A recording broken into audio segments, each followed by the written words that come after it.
आप जानते हैं, हम चर्च को ये बता रहे हैं हनोक उठा लिया गया, लेकिन हम लोग ये बात जानते ही नहीं है कि लोग कितनी माइंड बैटलिंग से लड़ रहे हैं आजकल।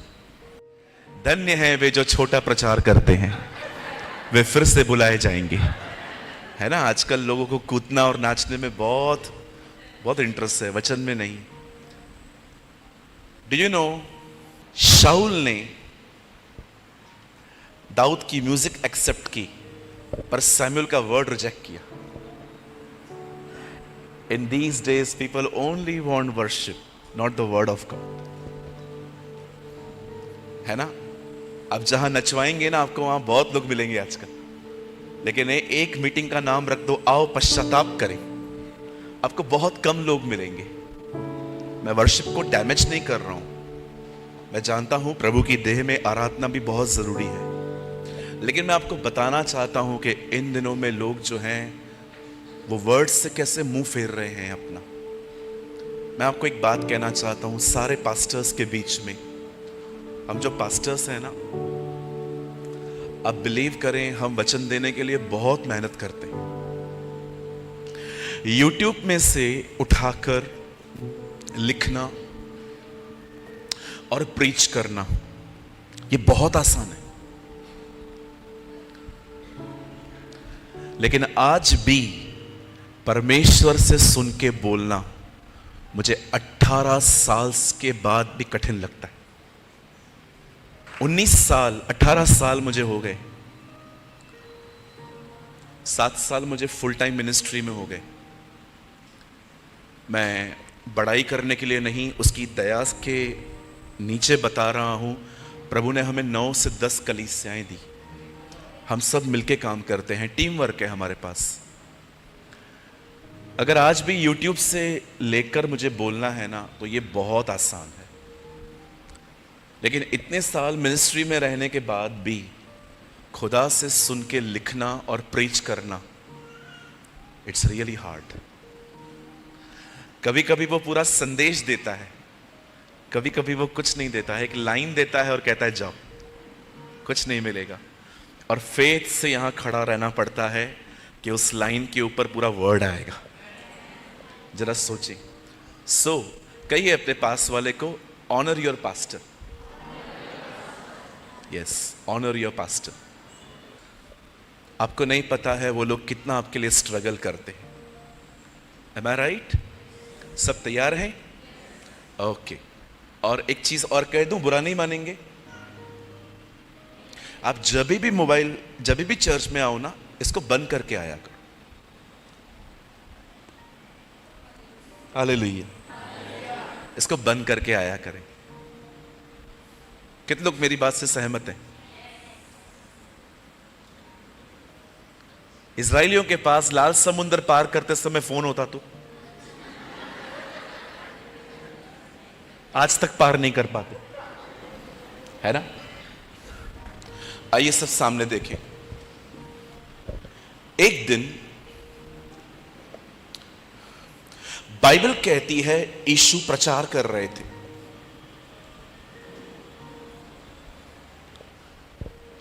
वो बहुत बार अपने प्रचार में पैराबल्स में बात करते, दृष्टांतों में। क्या मतलब है दृष्टांतों का? दृष्टांतों को कहा जाता है heavenly stories with earthly meanings. कुछ स्वर्गीय बातें जिसको यीशु पृथ्वी की बातों के द्वारा सिखाता था। एक दिन चेले आके उसको कहते हैं, आप दृष्टांतों में क्यों बोलते हैं? वो कहता है, मैं इसलिए कहता हूं ताकि कोई न समझे। जब कोई समझे ही नहीं तो आप बोल क्यों रहे हो? आप जानते हैं यीशु दृष्टांतों में क्यों बात करते थे? ताकि लोग न समझें और समझने के लिए उसके पास आए।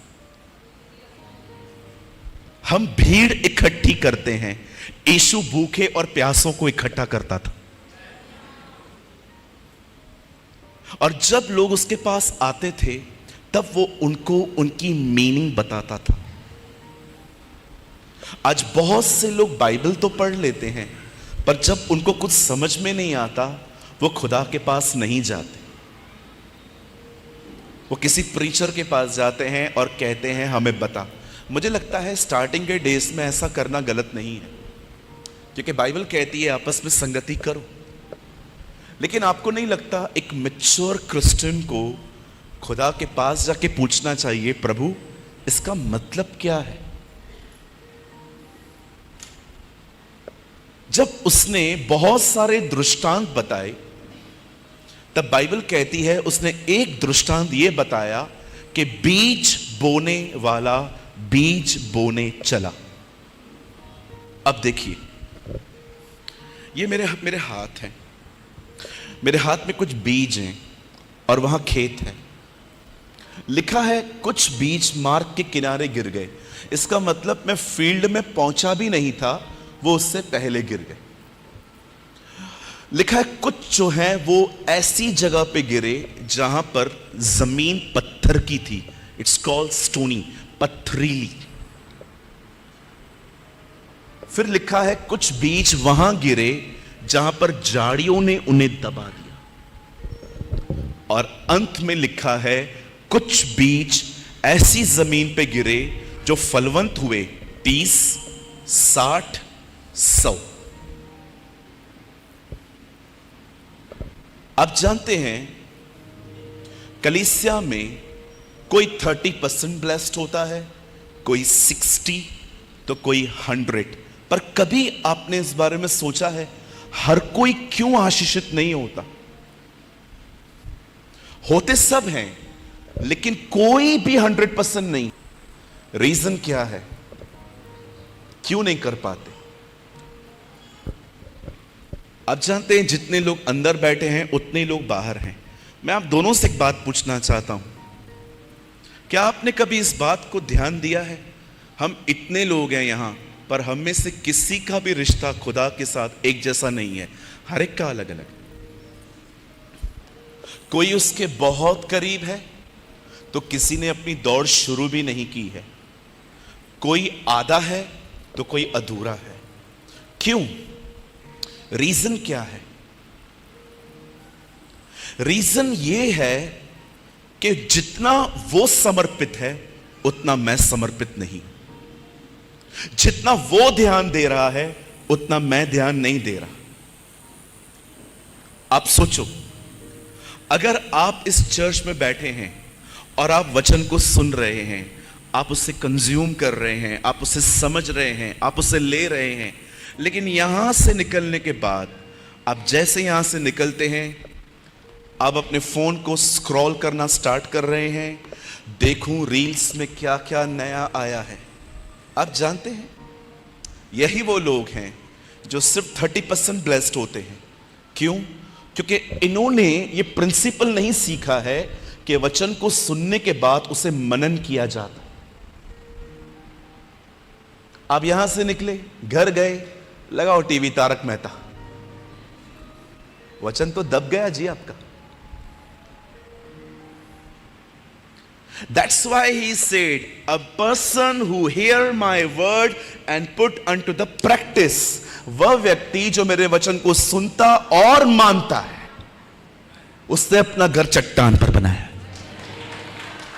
आज मैं आपसे पूछना चाहता हूं, आप एवरी संडे चर्च जाते हैं, क्या चर्च में निकलने के बाद उस सुने हुए वचन से आपका वास्ता है?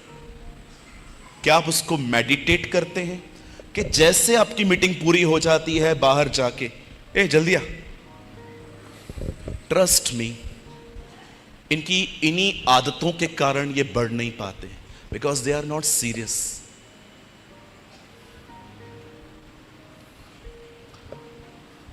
मैं आपसे पूछना चाहता हूं, आज जितने भी लोग हैं, कितने ब्लेस्ड हैं आप इन दिनों में? 30, 60 और 100? बिलीव मी सर, बहुत सारी चीजें आपका एटीट्यूड भी डिसाइड करता है, सिर्फ खुदा नहीं। Let me explain. एक दिन इज़राइल के लोग मिस्र में थे। मूसा जाता है, उन्हें निकाल के ले आता है। रास्ते में उन्हें भूख लगी, उन्होंने मूसा के साथ झगड़ा किया, उन्होंने कहा मिस्र में खाना मिलता है, आप हमें यहां क्यों लेके आए हैं मरने के लिए।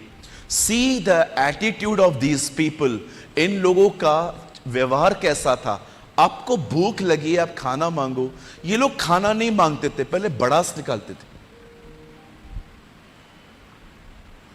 लेकिन क्या आपने देखा, यीशु भी जंगल में था, यीशु भी भूखा था, लेकिन जब शैतान ने उससे कहा पत्थर को रोटी बना, उसने कहा नहीं, मनुष्य इस रोटी से नहीं, परमेश्वर के मुंह से निकले गए वचन से जिएंगे। इजराइली भी जंगल में है, यीशु भी जंगल में है। इजराइल के लोगों को भूख लगी, यीशु को भी भूख लगी, पर उसका एटीट्यूड कैसा था, इनका एटीट्यूड कैसा था। Same situation, different behaviour.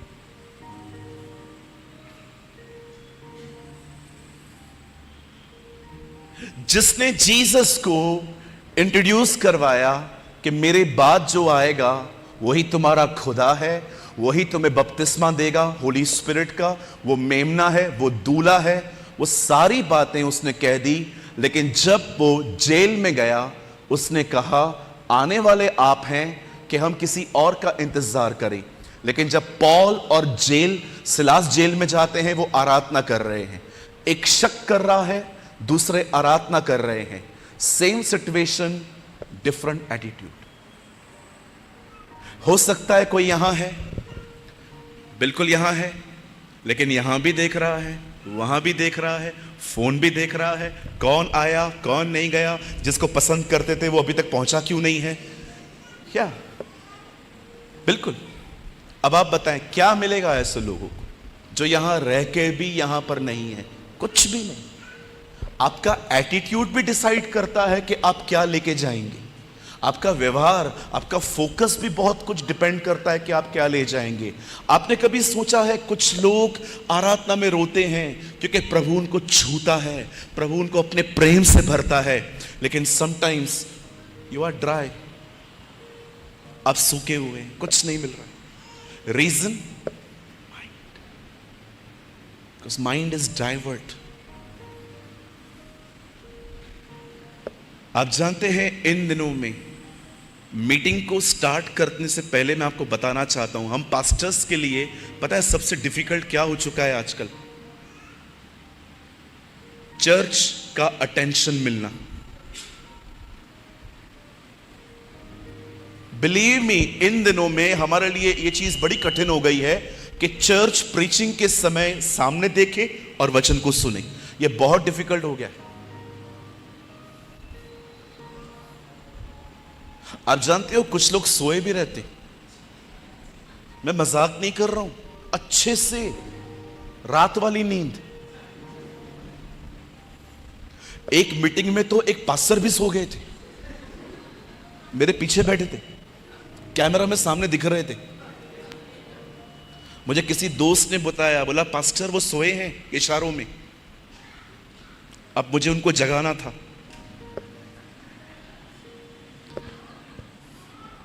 सोचो ये वही पास्टर है, अब ये सोया हुआ है, और ऐसे सोए थे, ऐसे मतलब वो वाले ऐसे सोए थे, वो पूरी रात नहीं सोए थे लगता है वो। अब मैं उन सबके सामने बोलूंगा पास्टर उठो, तो ये तो अच्छी बात नहीं है। जानते हैं मैंने उनको कैसे जगाया? मैंने प्रेस करना स्टार्ट किया, प्रभु महान है, अनुग्रहकारी है, दयालु है, हालेलुया।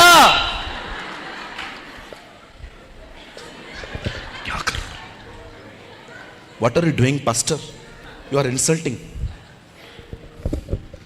आपको पता है बहुत से लोग चर्च में सोते हैं, बहुत लोग। मैंने तो इन दिनों में आंखें खोल के सोने वाले भी देख ली। कुछ लोग तो ऐसे भी होते हैं, आंखें खोल के सोते हैं, वो आपको देखेंगे।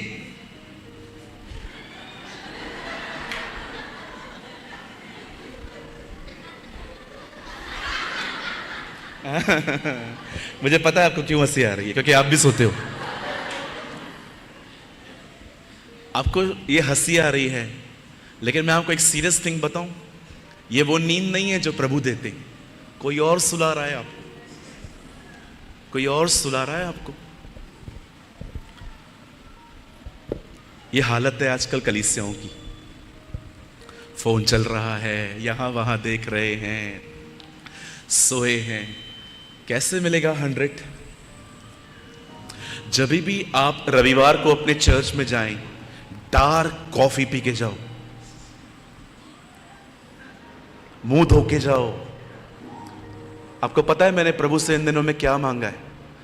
मैंने कहा, खुदा बड़े बड़े प्रकाशन, इजबिल कौन है, एलिया कौन है, ये कौन है, वो कौन है, मुझे कुछ नहीं चाहिए, जिसको चाहिए उसको दे।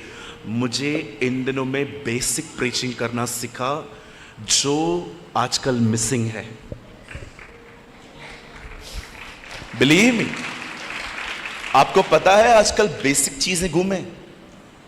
आप मैं यहीं पर कुछ प्रीच करूं, ओ एलिया उठा लिया गया, आप कहेंगे वाह पास्टर वाह, लेकिन क्या मेरी प्रीचिंग में कुछ ऐसा है कि आप यहां से निकल के उसको याद कर सके? मैं आपको भी कहना चाहता हूं, आपको पता है इन दिनों में मैंने अपने कलीसिया में क्या सिखाया? बिलीव करेंगे? बताऊं? यीशु ने कहा अपने चेलों को, मैं मरने जा रहा हूं, लोग मुझे पकड़ेंगे, मारेंगे, पीटेंगे, और मैं तीसरे दिन जी उठूंगा और मैं तुमसे पहले गलील पहुंचूंगा और वहीं तुम्हें मिलूंगा। मैंने ये प्रीच किया।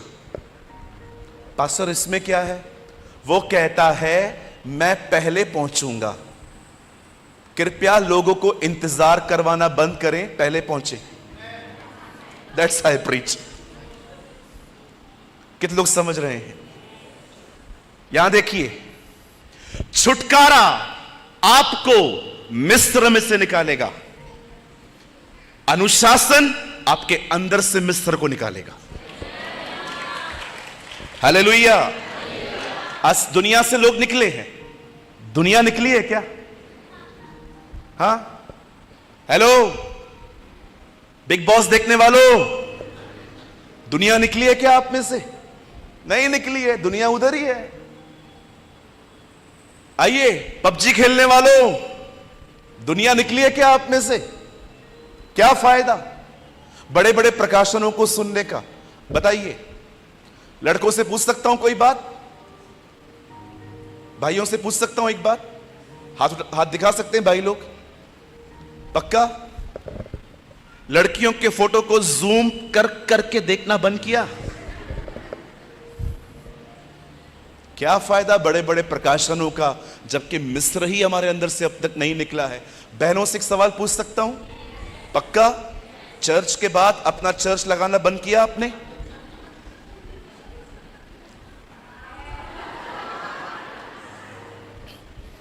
आप देखिए, बहुत सारी बहनें कलीसिया के बाद अपनी कलीसिया लगाती हैं। सास की बुराई, बहू की बुराई, कलीसिया में पास्टर के वाइफ की बुराई, पास्टर की बुराई। कैसे लोग हैं ये? जिस रोटी में से खा रहे हैं उसी के लिए गलत बोल रहे हैं। मुझे बताइए, मैं आपसे पूछना चाहता हूं, आप संसार से निकले हैं, संसार आप में से निकला है? कुछ और खुल के बोलूं लेकिन आपको बुरा लगेगा? पक्का? कुछ लड़कियों को देख के तो मुझे ऐसा लगता है ये रविवार को सुबह 6 बजे उठती हैं मेकअप के लिए, ताकि 10 बजे तक तैयार हो सके। Pastor makeup is wrong? No, makeup is not wrong, लेकिन अगर आप विदाउट मेकअप रह ही नहीं सकते तो something is wrong with you. ये देखिए, ये क्या है? किसके हाथ में है? मेरे हाथ में है। इतना चलता है, लेकिन अगर मैं फोन के हाथ में हूं, फोन मेरे हाथ में है चलेगा, मैं फोन के हाथ में हूं, ये बड़ी गड़बड़ है। मैं आपसे एक सवाल पूछ सकता हूं? बदन आपका स्वामी है कि आप अपने बदन के स्वामी हैं?